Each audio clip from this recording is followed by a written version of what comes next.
Hello friends, welcome to my channel. कैसे हैं आप लोग? उम्मीद करता हूं आप सभी अच्छे होंगे और अपनी तैयारी जो है बहुत ही अच्छी तरीके से कर रहे होंगे। और भाई आपका एग्ज़ाम जो है वो जल्द होने वाला है, तो आपकी तैयारी भी जो है बहुत ही अच्छी होनी चाहिए। तो उसके लिए आज का जो टॉपिक है वो बहुत ही महत्वपूर्ण है, जिसका नाम है शिक्षा का अधिकार अधिनियम 2009, यानी आरटीई एक्ट 2009। तो इसके बारे में इस वीडियो में हम लोग पढ़ेंगे। ठीक है, चैनल पर अगर आप पहली बार आएँ, चैनल जो है आपको सब्सक्राइब कर लेना है, बेल आइकन दबा दीजिएगा, जिससे कि आपको नई वीडियोस की नोटिफिकेशन समय से मिलते रहे। तो इस वीडियो में जो है आरटीई एक्ट को हम पूरा डिटेल से पढ़ेंगे, कोई भी चीज़ आपकी नहीं छूटेगी। अगर आप इस वीडियो को पूरा देख लेते हैं तो भैया आपको कहीं से आरटीई एक्ट पढ़ने की ज़रूरत नहीं पड़ेगी। तो शुरू करते हैं बिना समय गवाए हुए। अगर आपको वीडियो में कुछ भी अच्छा लगे तो लाइक ज़रूर करिएगा और कमेंट करके ज़रूर बताइएगा कि आपको वीडियो कैसा लगा। तो भैया हमारा आज का टॉपिक है आरटीई एक्ट 2009, यानी शिक्षा का अधिकार अधिनियम 2009, या कहें राइट टू एजुकेशन एक्ट 2009। देखिए इसका पूरा नाम क्या होता है। इसका पूरा नाम होता है हिंदी में निःशुल्क और अनिवार्य बाल शिक्षा अधिकार अधिनियम 2009। बहुत ही महत्वपूर्ण है। कभी कभी इसका पूरा नाम पूछ लिया जाता है कि आरटीई एक्ट का पूरा नाम क्या है, तो आप जो है क्या बताएंगे? निःशुल्क और अनिवार्य बाल शिक्षा अधिकार अधिनियम 2009। अगर इंग्लिश में बात करें तो इसका क्या नाम होगा पूरा? वैसे तो हम लोग कह देते हैं RTE act 2009, right to education act 2009। अगर इंग्लिश में इसका पूरा नाम लिखेंगे तो क्या होगा? The right of children to free and compulsory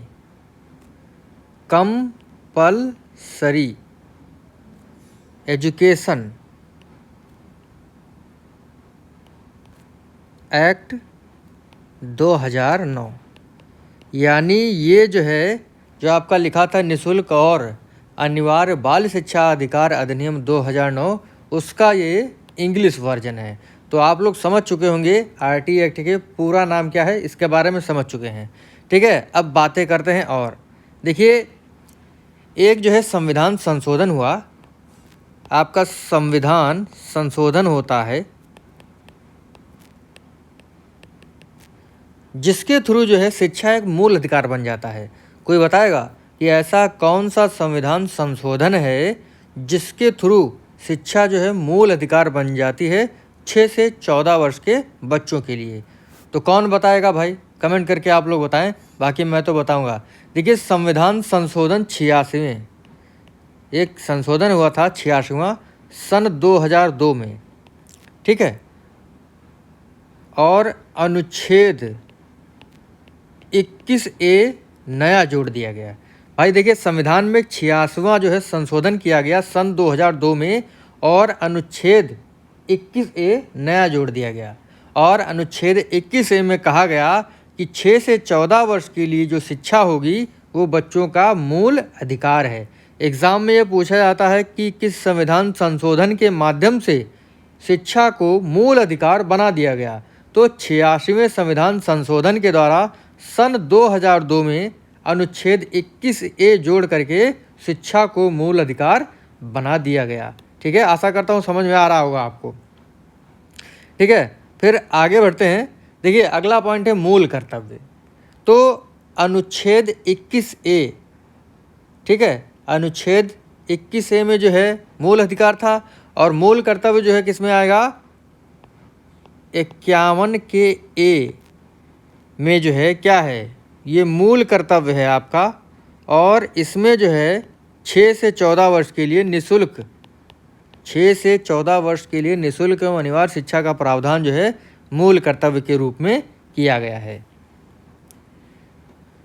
अगला आपका आ जाता है, देखिए, अनुच्छेद 45। अनुच्छेद 45 यानी ये नीति निर्देशक तत्व है। ये भी कहता है कि 6 से 14 वर्ष के बच्चों के लिए अनुच्छेद आपका एक कौन है? अनुच्छेद 45। ठीक है, ये नीति निर्देशक तत्व के अंतर्गत आता है। और ये कहता है कि जो बच्चे हैं 6 से 14 वर्ष के बालक और बालिका, इनके लिए जो एजुकेशन होगी वो फ्री होगी, ठीक है, निःशुल्क एवं अनिवार्य शिक्षा होगी, फ्री एंड कंपलसरी एजुकेशन होगी।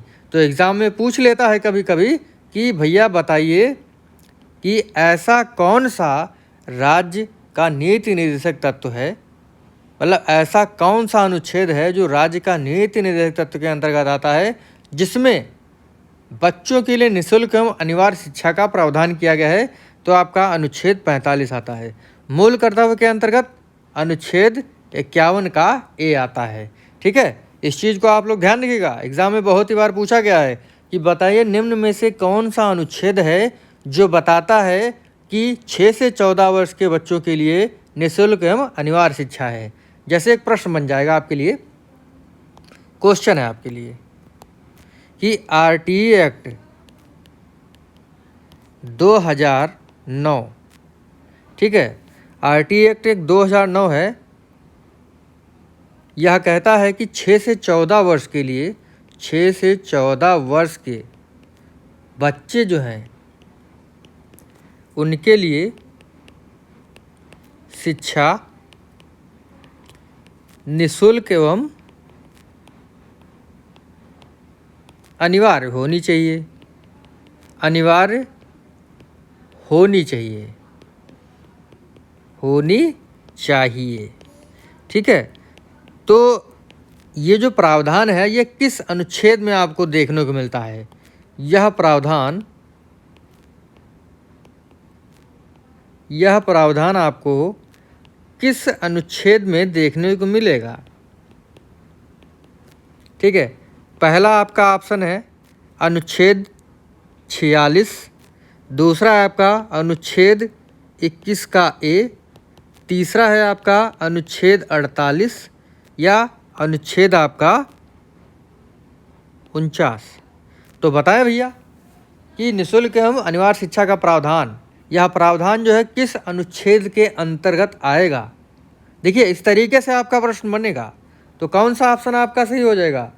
मूल अधिकार बना दिया गया है।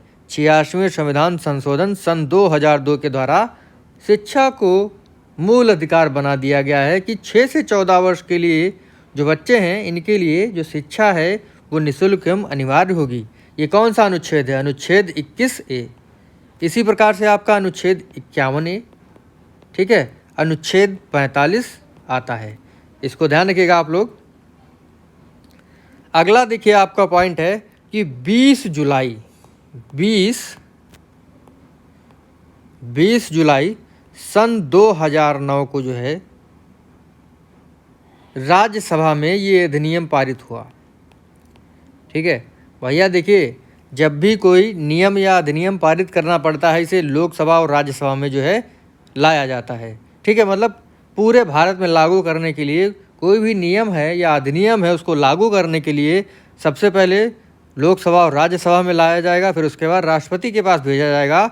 तो भैया राज्यसभा में 20 जुलाई सन 2009 को जो है ये पारित हो जाता है आपका क्या, जो एजुकेशन एक्ट है, ठीक है। फिर उसके बाद 4 अगस्त 2009 को जो है कहाँ पारित हो जाएगा? लोकसभा में। कहाँ पारित हो जाएगा? लोकसभा में ये पारित हो जाता है। भैया देखिए राज्यसभा और लोकसभा से पारित हो गया, उसके बाद उस टाइम यानी 2009 में जो है हमारी जो प्रधानमंत्री थी उनका नाम था प्रतिभा पाटिल जी, श्रीमती प्रतिभा पाटिल जी जो थी उस समय राष्ट्रपति थी।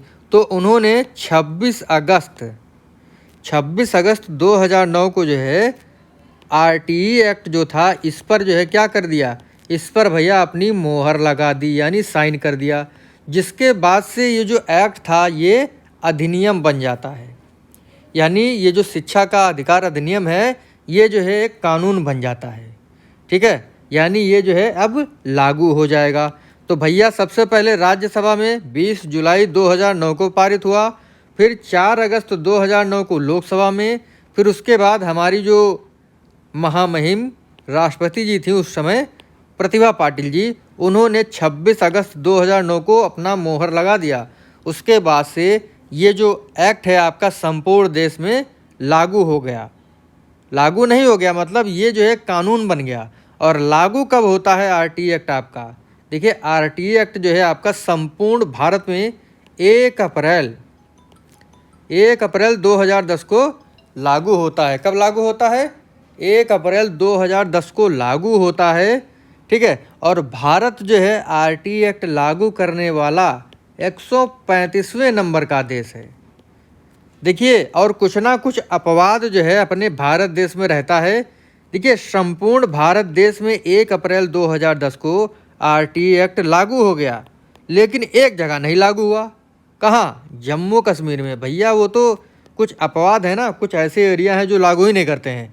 तो भैया आरटीई एक्ट 2009 भारत देश में 1 अप्रैल 2010 को संपूर्ण देश में लागू हुआ, अपितु जम्मू कश्मीर को छोड़ करके। भारत 135वां देश है आरटीई एक्ट लागू करने वाला, ठीक है। अगला जो पॉइंट है आपका वो बहुत ही महत्वपूर्ण है। ये एग्ज़ाम में जो है काफ़ी बार पूछा गया है और आप लोग जो है गलत करके आते हैं। देखिए प्रश्न पूछने का तरीका जो है आपको पता होना चाहिए। पढ़ते तो हैं लेकिन पूछा क्या जाएगा वो आपको पता होना चाहिए। देखिए आपका जैसे अगला पॉइंट है वो बहुत ही अच्छा है। देखिए अगला पॉइंट है आपका कि आरटीई एक्ट में कितने अध्याय हैं, कितनी धाराएं हैं और कितनी अनुसूची हैं, तो इस पर बात होगी अब। देखिए सबसे पहली बात है आपको याद रखना है कि आरटीई एक्ट 2009 का पूरा नाम क्या है? शिक्षा अधिकार अधिनियम, राइट टू एजुकेशन एक्ट 2009, ठीक है। उसके बाद जो है आपका जो आरटीई एक्ट है ये 1 अप्रैल 2010 को संपूर्ण भारत देश में लागू हो जाता है। उसके बाद बात आती है कि इस अधिनियम में कितने अध्याय हैं, इस अधिनियम में कितने अध्याय हैं, ठीक है। उसके बाद धाराएं कितनी हैं, उसके बाद अनुसूची कितनी है, ये रट लीजिए आप लोग। देखिए एग्ज़ाम में पूछेगा कि आरटीई एक्ट में कितनी धाराएं हैं, आप लोग जो है देखेंगे अरे ये कहाँ से प्रश्न आ गया, ये प्रश्न यहाँ से आएगा। देखिए आरटीई एक्ट में जो है कितने अध्याय हैं? 7 अध्याय हैं, 38 धाराएं हैं और 1 अनुसूची है। 7 अध्याय, 38 धाराएं और 1 अनुसूची है, ठीक है। अब कुछ महत्वपूर्ण धाराएं हैं उनको हम लोग पढ़ेंगे, ठीक है। कुछ महत्वपूर्ण आपकी धाराएं हैं जो एग्ज़ाम में पूछी जा सकती हैं, तो हम लोग जो है उनको डिटेल से पढ़ेंगे। जैसे आपकी धारा है धारा 3, ठीक है। धारा 3 कहती है कि 6 से 14 वर्ष के 6 से 14 वर्ष के बच्चों को, जितने बच्चे हैं ये सभी बच्चे, भैया भारत देश में आरटीई एक्ट की धारा 3 कहती है कि 6 से 14 वर्ष के जितने बच्चे हैं भारत में सभी को शिक्षा दी जानी चाहिए। कौन सी धारा कहती है? ये धारा 3, ठीक है। उसके बाद जो है आपकी धारा आती है 4। धारा कौन सी है? धारा 4 है। धारा 4 कहती है कि उम्र के आधार पर बच्चों को कक्षा में प्रवेश देना चाहिए।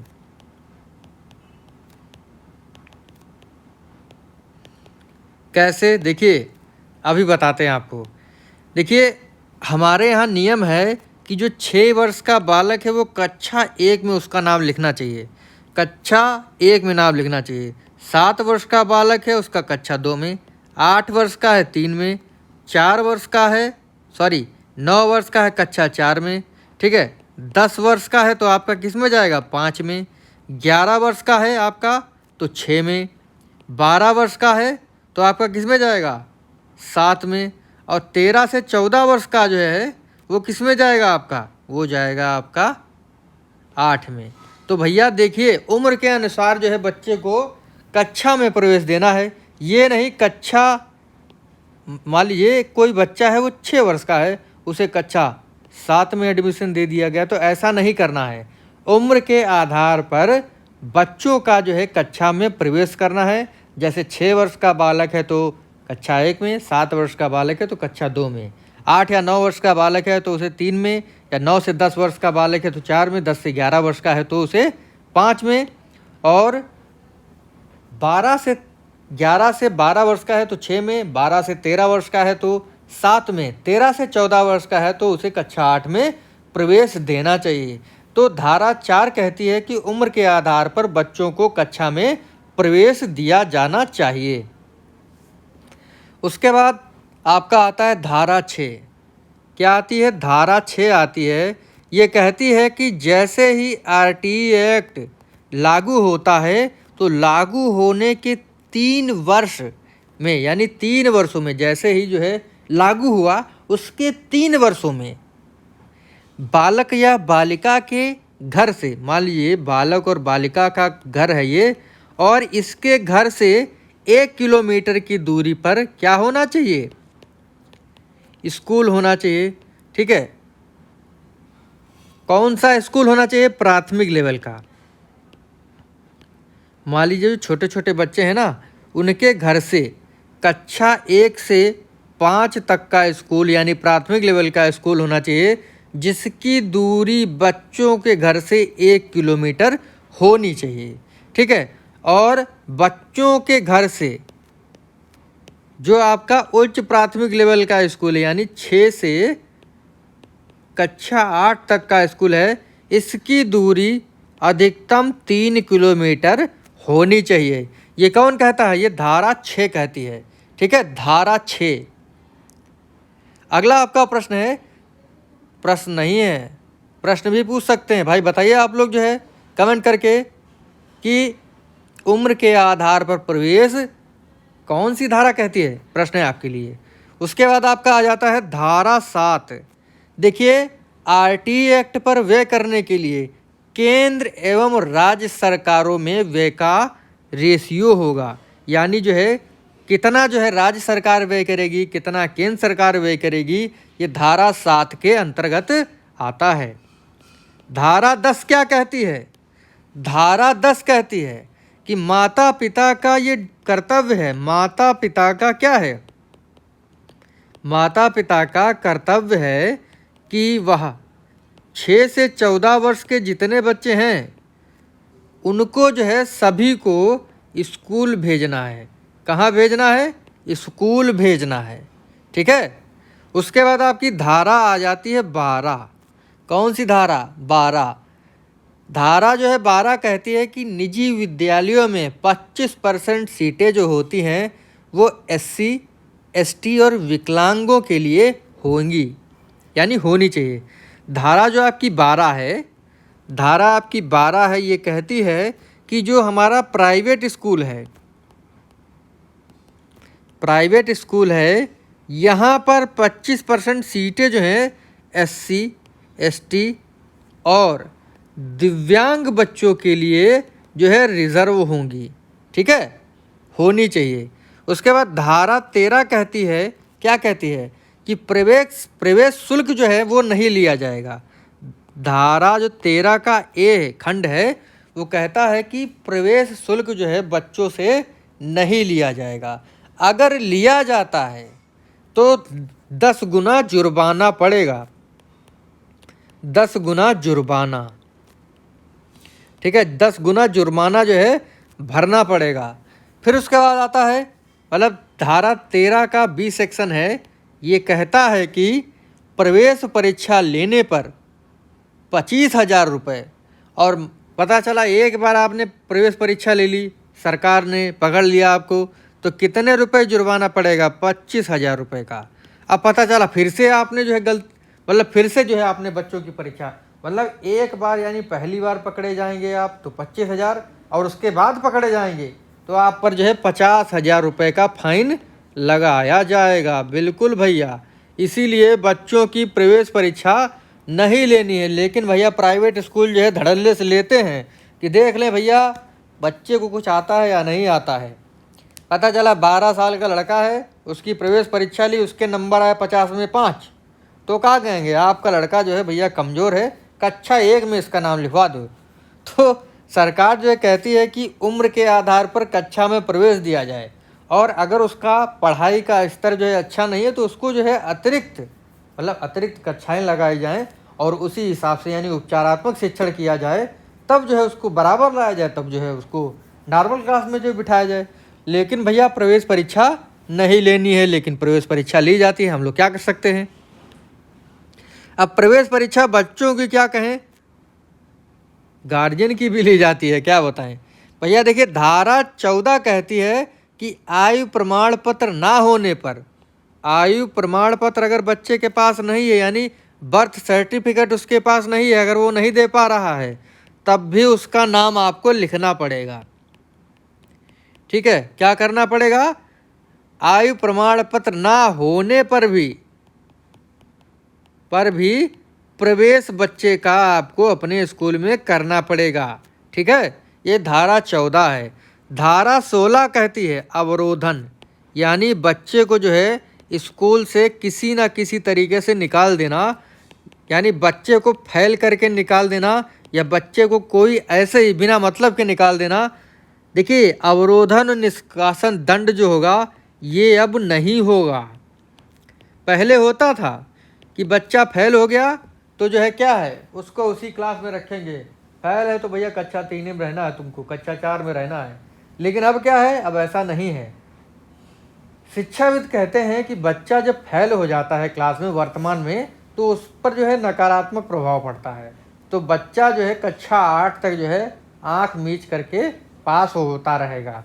ठीक है, तो अवरोधन और निष्कासन पर जो है रोक है। उसके बाद आता है आपका धारा 17। धारा 17 क्या कहती है, धारा 17 ये कहती है शारीरिक और मानसिक दंड नहीं देना है बच्चे को। शारीरिक और व मानसिक दंड क्या करना है, शारीरिक और मानसिक दंड पर रोक। भैया रोक है, ये नहीं पता चला बच्चा को शरारत कर रहा है तो जो है आप उसको मार कूट दें। कभी कभी न्यूज़ में निकलता है कि आज जो है हेडमास्टर ने बच्चे को इतना मारा कि उसकी आंख फूट गई, या मैडम ने जो है बच्चे को इतना मारा कि उसका हाथ टूट गया। और मानसिक दंड यानी मानसिक रूप से बच्चे को प्रताड़ित नहीं करना है। शारीरिक व मानसिक दंड पर रोक, ये धारा 17 कहती है। ठीक है, समझ गए आप लोग, बिल्कुल समझ गए होंगे। उसके बाद धारा 18 आती है, ये कहती है बिना मान्यता के स्कूल नहीं चलाया जाएगा। बिना मान्यता के स्कूल नहीं चलाया जाएगा। भैया ये तो खाली जो है कहाँ आरटीए एक्ट में लिखा हुआ है, लेकिन आपने अपने मोहल्ले में क्षेत्र में सैकड़ों स्कूल देखे होंगे कि वो बिना मान्यता के होते हैं, चलते हैं, और जैसे ही छापा पड़ेगा फट से जो है अपनी दुकान बंद करके भाग जाएंगे। तो बिना मान्यता के स्कूल जो है नहीं चलाया जाएगा, धारा 18 कहती है। एक भैया धारा है हमारी धारा 20। धारा कितनी है टोटल, अभी देखो पढ़ रहे हैं हम लोग, लेकिन आप लोग भूल गए हैं। धारा टोटल 38 हैं, और जो महत्वपूर्ण धाराएं हैं उनको हम लोग पढ़ रहे हैं। अध्याय कितने, 7। अनुसूची कितनी है, 1। जो एक अनुसूची है ना उसको लास्ट में पढ़ेंगे, सबसे महत्वपूर्ण वहीं से प्रश्न बनता है। तो धारा 20 कहती है अनुसूची में संशोधन का अधिकार केवल केंद्र सरकार के पास है।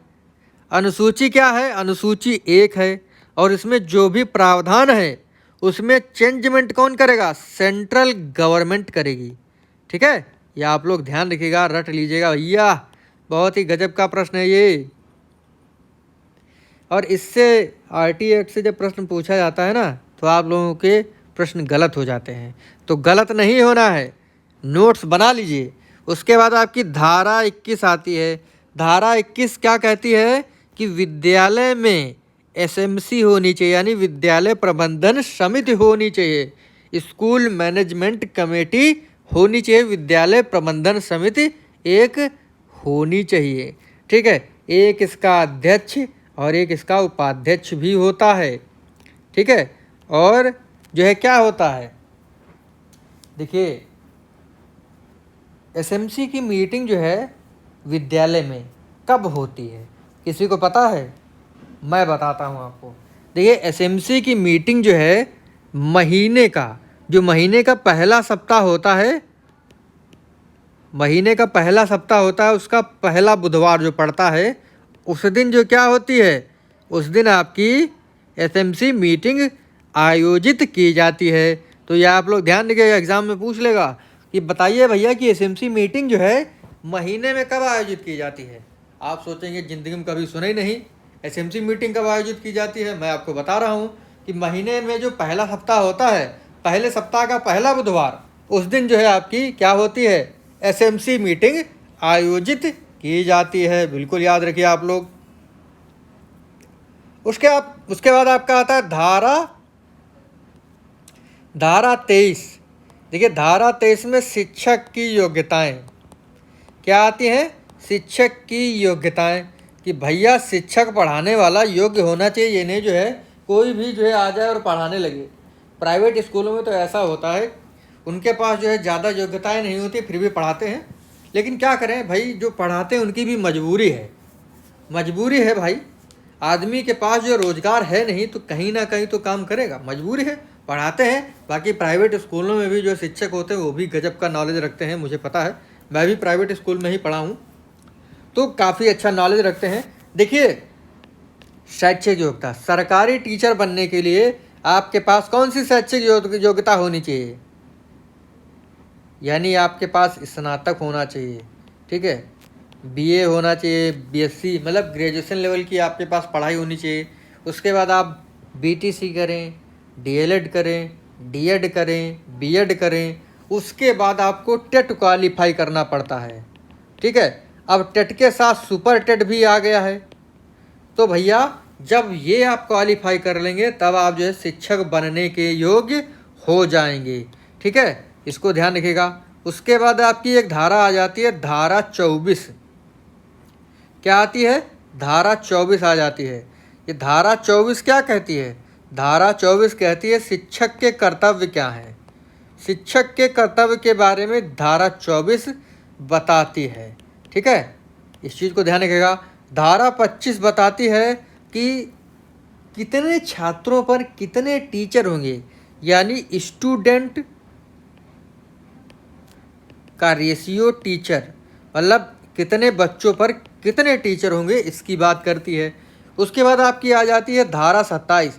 देखिए बीच बीच में जो धाराएं छूट रही हैं ये मत सोचिएगा कि पता नहीं है, महत्वपूर्ण नहीं है, एग्जाम में पूछी नहीं जाती हैं। बहुत ही मेहनत करके इन धाराओं को मैंने निकाला है। पूरा जो है एकदम वही नहीं, रामायण नहीं पढ़ाना है भैया, बहुत ही सेलेक्टिव पढ़ाता हूँ। देखिए धारा 27 कहती है कि शिक्षक को गैर शैक्षणिक कार्यों में नहीं लगाया जाएगा, लेकिन किन किन कार्यों में लगाया जाएगा उसे अभी मैं आपको बताता हूँ। सबसे पहले शिक्षक जो है चुनाव करवाएगा, ठीक, उसके बाद जनगणना करवाएगा, और आपदा, अगर कोई आपदा आ जाती है तो उसमें जो है शिक्षक क्या करेगा, ड्यूटी करेगा। लेकिन आज के समय में बहुत सारे काम जो है शिक्षक से लिए जाते हैं। इसी वजह से जो सरकारी टीचर हैं वो थोड़ा सा जो है, जब आप जाएंगे, जब आप स्कूल में पढ़ाएंगे जाके, तो आपको समझ में आएगा कि एक सरकारी टीचर के पास कितना काम है। प्राइवेट जो टीचर होता है पता है मुझे कि उसके पास जो है काफ़ी मेहनत लगती है उसे, मतलब उसको जो है जाना है और डिसिप्लिन एकदम अच्छे तरीके से पढ़ाना है बच्चों को। और अगर कुछ गड़बड़ हो जाता है तो जो आपके प्रधानाध्यापक होंगे प्राइवेट स्कूलों में तो आपको कहेंगे आप कैसा पढ़ा रहे हैं, सही नहीं पढ़ा रहे हैं। लेकिन देखिए सरकारी स्कूल में क्या होता है, बहुत सारे काम होते हैं। जो कागज़ का काम होता है, विभागीय काम होता है, बहुत तगड़ा होता है। प्राइवेट स्कूलों में कोई भी ऐसा काम नहीं होता है। आपको क्या है, आप गए जो है अटेंडेंस रजिस्टर लिया, उसमें चढ़ा लिया, जो काम हुआ प्रेजेंटी लगा ली और अपना काम पढ़ाया निकल आया। लेकिन जो आपका सरकारी टीचर होता है, देखिए मैं दोनों टीचरों को जानता हूँ, मैं प्राइवेट को भी जानता हूँ, मैं सरकारी को भी जानता हूँ। जो नहीं जानते हैं उनके दिमाग में होता है कि सरकारी टीचर जो खैरात में 50,000 रुपये उठा ही रहा है, लेकिन ऐसा नहीं है। सरकारी टीचर जो काम करता है वो प्राइवेट स्कूल का जो टीचर होगा वो नहीं कर पाएगा। देखिए जो प्राइवेट स्कूल का अध्यापक है उससे केवल टीचिंग का काम है कि आपको बच्चों को भैया केवल पढ़ाना है, रटाना है, कूट दो, तोड़ दो, कुछ कर दो, ठीक है, लेकिन बच्चों को आना है। कौन कहता है कि जो मार कुटाई नहीं होती है, मतलब बच्चे नहीं मारे जाते हैं। मैं कहता हूँ ना, मुझे पता है कि प्राइवेट स्कूलों में बच्चे बहुत मारे जाते हैं। पता चला एलकेजी का बच्चा है, लिख के नहीं लाया, कूट दिया गया। यूकेजी का बच्चा है, नहीं कोई काम करके लाया, कूट दिया गया। उसके बाद जो है क्या होता है, बहुत सारी चीज़ें हो जाती हैं कि कभी गार्जियन आ जाएगा, कभी जो है एफआईआर हो गई, दुनियादारी हो गई। तो देखिए, प्राइवेट टीचर के पास जो केवल पढ़ाने का काम है और सरकारी टीचर के पास चुनाव, जनगणना, इसके अलावा बहुत सारे काम होते हैं। आपदा है तो भी काम करेगा ही, बहुत सारे काम हैं, बहुत सारे, मैं उनको नहीं बताऊंगा, वो आप जब आ जाएंगे तो आपको पता चल जाएगा। देखिए, एक जो टीचर होता है उसके पास चुनाव, जनगणना और आपदा में जो है ड्यूटी में काम करना है उसे, लेकिन उससे गैर शैक्षणिक कार्य नहीं लिया जाएगा। देखिए, इसी वजह से बहुत सारे केस भी होते हैं और टीचर जीत जाते हैं, फिर भी गवर्नमेंट जो है काम लेती है। खैर कोई बात नहीं है, नौकरी ये तो करनी है। उसके बाद आपकी आ जाती है धारा 31। धारा 31 कहती है बच्चों के अधिकारों की सुरक्षा की जानी चाहिए, ठीक है। और धारा 27, गैर शैक्षणिक कार्य शिक्षकों से नहीं लिया जाएगा, ठीक है। अब बात आ जाती है आरटीई एक्ट की अनुसूची। आरटीई एक्ट की एक भैया अनुसूची है, this is very very important. और आप लोग क्या कहेंगे, गुरुजी कुछ पढ़ाते नहीं। अरे गुरुजी जितना पढ़ाते हैं उतना आप अगर पढ़ लेना तो टेट, कुछ भी हो, टेट किसी भी राज्य का हो, एकदम जो है धज्जियाँ उड़ जाएंगी उसकी, ठीक है। तो पिछले वीडियो नहीं देखे हैं, बहुत सारे चैप्टर्स हमने कवर कर लिए हैं, ठीक है। अगर नहीं देखे, डिस्क्रिप्शन में आपको प्लेलिस्ट का लिंक दे दिया जाएगा। और हम लोगों की सीरीज चलती रहती है, एमसीक्यू सीरीज जो चल रही है और चलती रहती है, उसका भी लिंक आपको डिस्क्रिप्शन में दे दिया जाएगा। बीच में कुछ हो अच्छा आपको लगा हो, लाइक करिएगा। देखिए, आरटीई एक्ट में क्या है, छात्र और शिक्षक अनुपात, कि कितने छात्रों पर कितने टीचर होंगे, छात्र जो है मतलब कितने छात्रों पर कितने टीचर होंगे, कितना दिन और कितने घंटे साल में पढ़ाई होगी, और न्यूनतम जो है सप्ताह में कितनी पढ़ाई होगी, ये आपको इसमें बताया जाएगा। अनुसूची एक है आरटीई एक्ट के, आरटीई एक्ट में अनुसूची एक है कक्षा 1 से 5 तक के लिए। देखिए, ये कहता है कि अगर 60 बच्चे हैं तो 60 बच्चों पर 2 टीचर होने चाहिए, यानी 30 पर 1 टीचर, ठीक। उसके बाद मान लीजिए 60 और 90 बच्चे हैं, 60 से 90 पर 3 टीचर, 91 से 120 पर, यानी 120 बच्चों पर 4 टीचर। उसके बाद 121 से 150 पर 5 टीचर होने चाहिए। उसके बाद 151 से 200 पर क्या, 200 बच्चे होंगे तो 5 टीचर और 1 हेडमास्टर हो जाएगा। उसके बाद 200 से अधिक बच्चे हैं तो क्या हो जाएगा, छात्र और शिक्षक अनुपात, यानी 40 बच्चों पर 1 टीचर होगा। इसको आप लोग ध्यान रखिएगा, एग्जाम में ये पूछा जाता है, ठीक है। कि मान लीजिए कोई पूछ दे आपसे कि भैया 154 बच्चों पर जो है क्या हेडमास्टर मिलेगा हमें, तो 154 बच्चे पर बिल्कुल हमें 1 हेडमास्टर मिल जाएगा। मान लीजिए कोई कह दे कि 124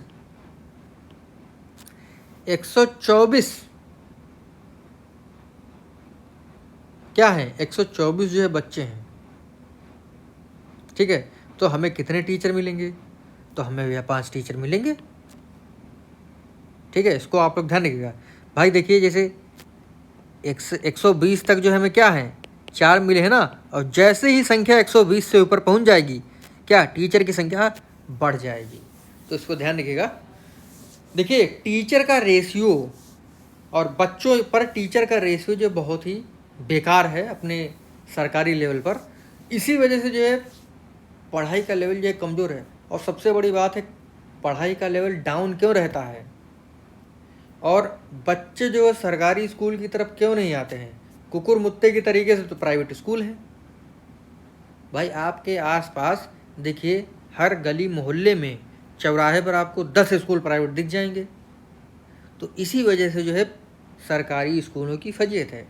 पुराने ज़माने में भी तो स्कूल थे प्राइवेट, लेकिन वो बहुत ही नाम मात्र थे। सरकारी स्कूल जो थे वो बहुत ही अच्छे थे। और देखिए, पुराने ज़माने में आपके पापा मम्मी जो है पढ़े होंगे, आज वो जो है बड़ी बड़ी पोस्टों पर हैं। तो यही चीज़ें हैं, खामियां हैं, बहुत सारी खामियां हैं। बाकी टीचर में भी खामियां हैं, ऐसा नहीं है कि किसी एक को दोष दिया जाए। दोषी जो है दोनों पक्ष होते हैं। ठीक है, तो भैया ये ध्यान रखिएगा, ये तो कक्षा 1 से 5 तक के लिए है। अब बात करेंगे हम लोग 6 से 8 तक, यानी कक्षा 6 से 8 तक जो है कितने बच्चों पर कितने टीचर होने चाहिए। देखिए, कक्षा 6 से 8 तक 35 बच्चों पर एक टीचर होगा।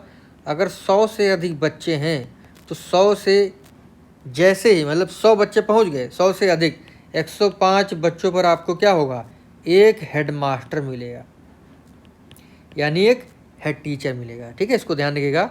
उसके बाद न्यूनतम कार्य दिवस, यानी 365 दिन में अध्यापक को कितने दिन काम करना है, यानी अध्यापक को कितने दिन पढ़ाना है। न्यूनतम कार्य दिवस प्राइमरी लेवल पर ये कितने दिन होगा, प्राइमरी लेवल पर यानी 200 दिन पढ़ाई होगी। जूनियर लेवल पर 220 दिन पढ़ाई होगी। ठीक है, ये तो हो गया आपका दिवस।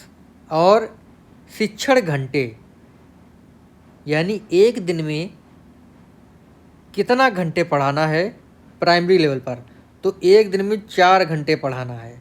तो 200 गुणे 4 साल में कितने घंटे पढ़ाना होगा, 800 घंटे। और जूनियर लेवल पर दिन में 4.5 घंटे पढ़ाना है। 220 की गुणा 4.5 से करेंगे तो कितना आ जाएगा, 1000 घंटा। तो क्या होगा कि 200 दिन साल में पढ़ाना है प्राथमिक लेवल पर, 220 दिन पढ़ाना है जूनियर लेवल पर, और साल में पढ़ाने के घंटे हैं जूनियर लेवल पर 1000 और प्राथमिक लेवल पर 800। ठीक है, आपको समझ में आ गया होगा। उसके बाद एक महत्वपूर्ण पॉइंट आता है कि शिक्षक के सप्ताह में न्यूनतम कार्य के घंटे कितने होंगे, यानी जो टीचर है वो एक वीक में यानी एक सप्ताह में कितने घंटे जो है कार्य करेगा, तो 45 घंटे ये क्या करेगा, कार्य करेगा। ठीक है, इसको आप लोग ध्यान रखिएगा। तो देखिए, जो हमारा थ्योरी का पोर्शन था यहीं पर समाप्त होता है। अगर आप इसका जो है ऑब्जेक्टिव सेशन नहीं लिए हैं तो आपको डिस्क्रिप्शन में लिंक दे देंगे। बाकी थ्योरी का पोर्शन कवर होने दीजिए, एक बार जो फिर से हम लोग MCQ की सीरीज पढ़ेंगे। तो छोटा सा टॉपिक हमारा RT एक्ट यहीं पर समाप्त होता है। मिलेंगे आपसे अगली वीडियो में, तब तक के लिए जय हिंद, जय भारत।